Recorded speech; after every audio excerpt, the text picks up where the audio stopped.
Joseph Campbell, un nom très connu des cinéphiles, mais généralement un illustre inconnu pour le grand public. Il a inspiré nombre de réalisateurs, notamment George Lucas de son propre aveu, Quentin Tarantino, Martin Scorsese et même les plus excentriques comme Terry Gilliam ou Lars von Trier. Pourquoi ? Simplement parce qu'il a réussi à théoriser en un seul livre la quasi-totalité de toutes les histoires écrites et réalisées. Rien que ça. De plus, ces théories peuvent s'appliquer à n'importe quel média, écrit ou production. Vous avez un dessin animé que vous aimez bien ?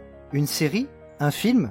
Avec les théories de Campbell, vous pouvez les comprendre plus en profondeur et plus en détail. Comprendre pourquoi chaque élément est là et fait partie du voyage du héros. Oubliez les MacGuffin et autres fusils de Tchekhov. Là, c'est une version beaucoup plus profonde et complète de ces techniques de narration. Alors, intéressons-nous d'abord à la vie de cet homme pour voir comment il a créé l'une des théories les plus approfondies sur la création des histoires littéraires et cinématographiques. Et comment aujourd'hui, étape par étape, ses écrits restent une feuille de route parfaite pour toute personne souhaitant faire un film ou écrire un scénario qui, même s'il n'est pas forcément assuré de captiver les foules ou d'être un film culte, pourra être cohérent, compréhensible et intéressant. Joseph Campbell naît dans la région de New York en 1904 et très tôt dans sa vie, il a l'occasion de voir ce qu'est un héros, ou en tout cas, quelqu'un qui essaye de l'être. Car sa maison brûle à ses 15 ans et son père essaye de sauver sa grand-mère maternelle en se précipitant dans les flammes. Mais malheureusement, trop tard, car elle décédera à l'intérieur et le feu blessera son père. Il commencera sa vie d'étudiant à Dartmouth où il fera des mathématiques et de la biologie, mais se découvrira un amour pour les sciences humaines. Il sera donc transféré à l'université de Columbia où il étudiera d'abord la littérature anglaise pour sa licence, puis la littérature médiévale pour son master. Mais c'est une croisière en 1924 qui changera sa destinée. Sur le bateau, il rencontrera l'éminent philosophe indien Jiddu Krishnamurti. Et si vous aimez les scénarios de films, préparez-vous pour ça. Ce philosophe était une sorte de messie, selon une religion occulte, mélange d'hindouisme, de catholicisme, de bouddhisme, appelée la théosophie. Il avait été accueilli et élevé par eux et refusa la position qui lui était donnée de professeur du monde, selon cette organisation ésotérique, une sorte de réincarnation de Bouddha et d'un messie, mais il était cependant un homme de lettres très éclairé qui refusa ce rôle et un auteur accompli qui discuta avec Campbell pendant des semaines lors du voyage. Cela a eu une immense influence sur lui. Ses paroles créent en lui un grand intérêt pour la religion hindoue, ainsi que pour l'Inde et ses myriades de croyances et de dieux, plantant déjà en lui la graine du lien entre toutes choses, religion, mythe et histoire. Il étudie ensuite diverses langues à Munich et à Paris, comme le sanskrit, le vieux français et même le provençal. Mais pour passer à la création du livre qui nous intéresse, il est important de souligner qu'il s'est penché sur plusieurs travaux de psychologues et d'ethnologues sur la nature humaine, la façon de fonctionner de la psyché et spécifiquement la façon de penser à l'inconscient de Carl Jung. Cette sorte de connexion que l'être humain aurait à un inconscient collectif, appartenant à l'humanité tout entière, qui fait, pour simplifier vraiment, que les idées bouillonnent en tout un chacun, en récupérant une sorte de savoir commun dans une réserve aussi diverse et complexe que l'humanité elle-même, que chaque être humain est influencé par tout ce qui a existé et toute personne ayant vécu, ainsi que ses expériences propres. Cela sera très important pour la suite. L'autre énorme influence sur ses écrits et sa façon de penser est l'œuvre de l'écrivain irlandais James Joyce, et spécifiquement son roman Finnegan's Wake, qui est un roman extrêmement cryptique que je ne peux absolument pas vous expliquer ici, mais en bref, les deux influences les plus importantes de ce livre sur Campbell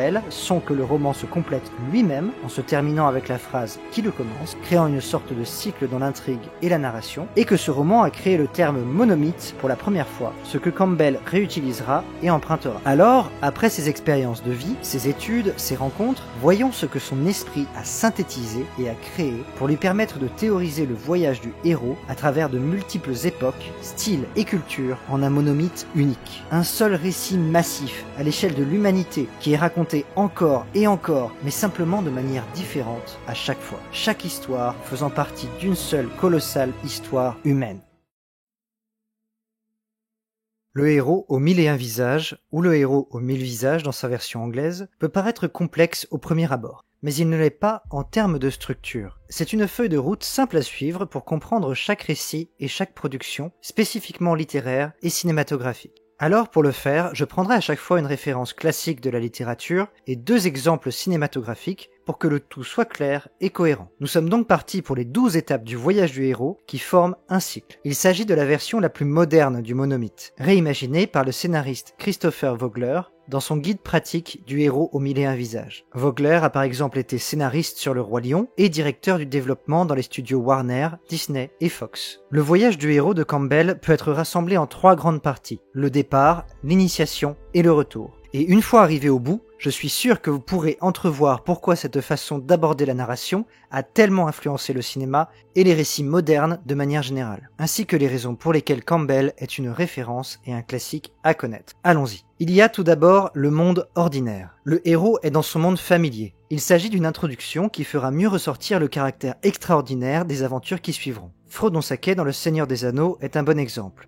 Il commence son voyage dans la paisible comté, un monde ordinaire et familier pour lui, avant que démarre la quête avec l'anneau unique. Dans Fight Club, le narrateur vit dans un appartement rangé à l'extrême et a un quotidien très ennuyeux. Et pour la littérature, dans l'Iliade, Ulysse vit tranquillement sur l'île d'Ithaque avec sa femme et son fils avant de participer à la guerre de Troie. Ensuite vient l'appel vers l'aventure. Le héros est appelé à l'aventure qui se présente comme un problème ou un défi à relever. Dans Star Wars, c'est la rencontre entre C-3PO, R2-D2 et la découverte du message de Leia par Luke. Dans la série Gravity Falls, c'est l'arrivée de Dipper et Mabel chez l'oncle Stan et la découverte des journaux emplis de mystères. Dans les romans du sorceleur, ou Witcher, ce sont les contrats qui représentent cet appel, avec des combats à venir contre les monstres ou des grands dilemmes moraux. Puis vient le refus de l'appel. Le héros est d'abord réticent, il a peur de l'inconnu. Dans Rocky, c'est lorsque le personnage éponyme continue de ne pas vraiment s'entraîner, de collecter des dettes et de fumer, plutôt que d'essayer de changer de vie. Dans Le Voyage de Chihiro, cela est représenté par la peur initiale de Chihiro de rentrer dans le tunnel qui mène au monde fantastique de l'autre côté. Dans L'étranger de Camus,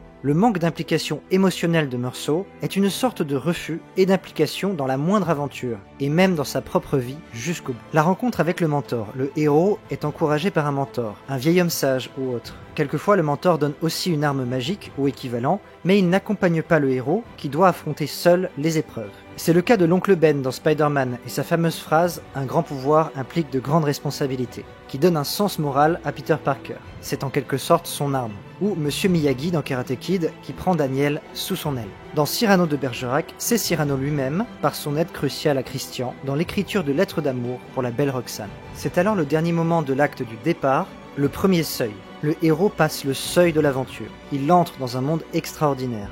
Il ne peut plus faire demi-tour. Dans Le Roi Lion, cela est représenté par l'arrivée de Simba et Nala dans le cimetière des éléphants et leur première exposition au danger réel. L'arrivée sur la rivière vietnamienne par le capitaine Benjamin L. Willard dans Apocalypse Now est aussi l'un de ses points de non-retour. Il doit désormais aller jusqu'au bout. Dans La Bête humaine d'Émile Zola, cette étape est franchie doublement, lorsque Jacques Lantier s'enfuit avant de tuer Flore et aperçoit un meurtre dans le train qui passe. Nous rentrons dans le deuxième acte, l'initiation. En premier, test, alliés et ennemis. Le héros subit des épreuves, rencontre des alliés et des ennemis. Dans le premier film X-Men, le personnage de Logan rencontre toute l'équipe de Xavier et se bat contre le groupe de Magneto dans la séquence à la banque. En perdant, il s'agit d'un test de leur force de conviction et de leur tactique. Pour le film Lilo et Stitch, il s'agit des rencontres avec les aliens et le rapprochement des deux personnages, mais aussi les échecs de Nani, qui est confrontée aux problèmes de garde et d'éducation de Lilo. Dans le Comte de Monte Cristo, ces moments sont réalisés sur un temps très long, de la fuite du château d'If à la création de plans et de relations utiles pour Edmond Dantès sur 14 ans. Vient ensuite la grotte la plus profonde. Le héros atteint l'endroit le plus dangereux, souvent en profondeur, où l'objet de sa quête est caché. Django Unchained représente ça par l'arrivée de Django et Schultz dans la plantation de Candyland, et de tous les risques présents, les chiens, les employés, et bien sûr, Calvin J. Candy pour aller récupérer Brunhild.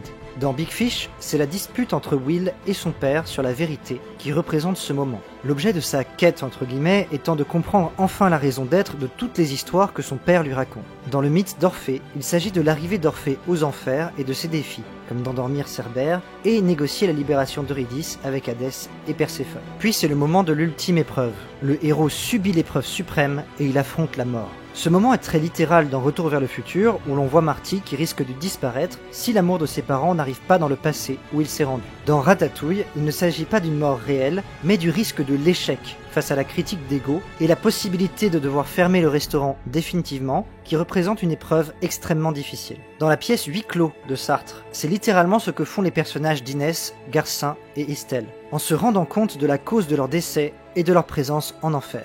C'est en affrontant cette réalité qu'ils commencent à comprendre comment fonctionne leur tourment. Et la dernière étape de l'initiation est la récompense. Le héros s'empare de l'objet de sa quête, aussi appelé l'élixir. Dans Indiana Jones et la dernière croisade, il s'agit du moment où Indiana récupère le Graal et sauve son père de la mort. Dans l'adaptation du V pour Vendetta de Roger Moore, il s'agit de deux moments, l'assassinat de Creedy par V et l'explosion du Parlement, qui représentent ensemble une victoire sur l'oppression voulue par V. Dans Candide ou l'optimisme de Voltaire, cela advient lorsque Candide ne l'est plus, qu'il abandonne volontairement l'optimisme et cesse d'essayer de justifier la cruauté du monde.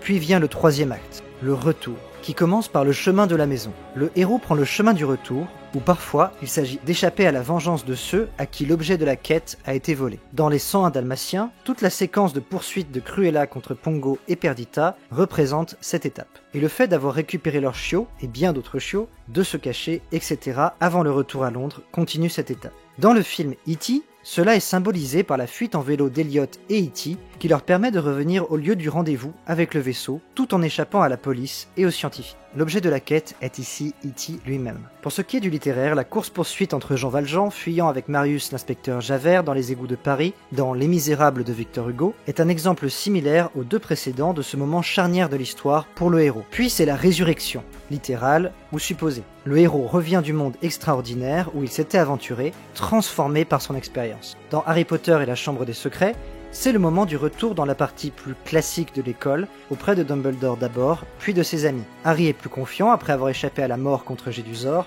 et trompé Lucius Malfoy avec sa chaussette. C'est d'ailleurs là qu'il montre son assurance face à lui, alors qu'il avait peur de lui au début du film. Dans Jurassic Park, cet instant peut se voir dans le changement d'attitude finale de John Hammond et de Grant.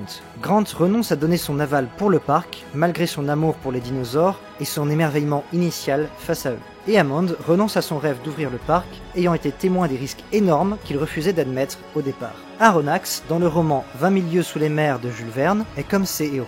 Totalement changé par son expérience à bord du Nautilus et des merveilles qu'il a pu y observer, en compagnie du capitaine Nemo. Il revient avec un inventaire très riche de la faune marine et une autre connaissance du monde et du capitaine lui-même. Et la dernière étape est le retour avec la récompense, physique ou métaphorique. Le héros retourne dans le monde ordinaire et utilise l'objet de la quête pour améliorer le monde, donnant ainsi un sens à l'aventure. De manière métaphorique, les changements émotionnels de la famille et d'Olive dans le film Little Miss Sunshine et le fait qu'ils soient plus soudés représentent cette victoire pour les personnages et un retour plus heureux vers leur quotidien, malgré leur tracas. De même, dans Wall-E, le moment du retour sur Terre avec Eva et l'humanité mettant la plante dans le sol augure un futur plus radieux, permis par le héros de l'histoire et son périple dans l'espace et le vaisseau. C'est ce qui se passe dans le conte A Christmas Carol, un chant de Noël, de Charles Dickens. Le personnage d'Ebenezer Scrooge change sa vision du monde et son attitude après avoir reçu la visite des Trois Esprits et de Marley. Il devient plus généreux et un second père pour le personnage de Tiny Tim. Voici la fin de ce tour d'horizon sur les 12 étapes du voyage du héros, d'abord imaginé par Joseph Campbell, puis par Christopher Vogler, et leur influence sur la littérature et la cinématographie actuelle. J'espère que cette vidéo vous a plu et que vous avez appris des choses sur la structure d'une histoire et sa construction. Bien sûr, si la vidéo vous a plu, n'hésitez pas à vous abonner, à liker et à la partager, cela m'aide beaucoup dans mon travail, et à bientôt chez le Docteur des Textes.